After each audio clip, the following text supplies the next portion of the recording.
Hello out there, everyone. Today we're going to take a quick look at this tandem of films, Wolf Creek and Wolf Creek 2, directed by, I believe, Greg McLean rather, and starring John Jarratt, of course, who plays the sort of the head baddie. And I'd like to think that these films are definitely taking a lot of inspiration from movies like Texas Chainsaw, Road Games, The Hitcher. It's definitely a melange, but it's done very well. And I myself am not a fan of what I would call torture porn. I think that these two films definitely stride right up to that edge, and I would argue probably even do go over in a couple spots. I would have probably pulled back a little bit. But what makes it watchable and what makes it tolerable is John Jarratt, who is absolutely phenomenal as the basically the outback dude that's sort of like Crocodile Dundee psychopath version. He's just so remarkable in the film. You can't take your eyes off of him.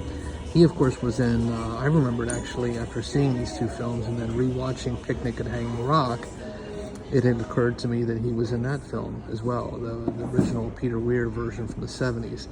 But he just does a bang-up job on these two films. I think I still prefer the first one, even though he doesn't show up until midway. I think the first one does a good job at sort of just setting up the atmosphere and making you care about the characters. And then when John Jarratt shows up, you get the sense that the director and the people behind this film are grabbing you by the jugular and saying, okay, you're going for a ride. The second one, I feel like it's strange. The introduction of the character comes within the first minute, and it's almost set up in a way that you kind of like him. Now, the character is charming, and you can certainly understand how he could, entice people to get into his lair.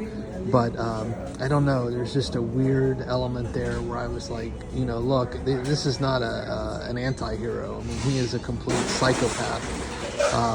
So there were some tonal things about the second one I didn't like as well, but I think it was incredibly well shot. Both films are shot with a lot of elan. I mean, there's just no denying that the director's got some talent and he's got a good DP working with him. It looks and sounds great, and definitely has just a grittiness to it that you can't deny. There is one scene in the second film that's rather funny in a sick and twisted way, dealing with sort of an interrogation that is just gonzo. But I definitely recommend watching both films. I find that they are, just great entries in the horror genre, and in particular in a class of films that I normally don't like. So, buyer beware. If you're really turned off by gore, you may not really be into this. But if you can handle it, I would argue that it's worth taking the ride, because John Jarratt in particular just absolutely slays, pun intended, on these two films. And I believe there's a TV series as well that came out, though I have not seen it. So, well, on that note, I'll just leave it at that. Please do take care out there, everyone. Stay safe, be kind, and by all means, keep watching good cinema.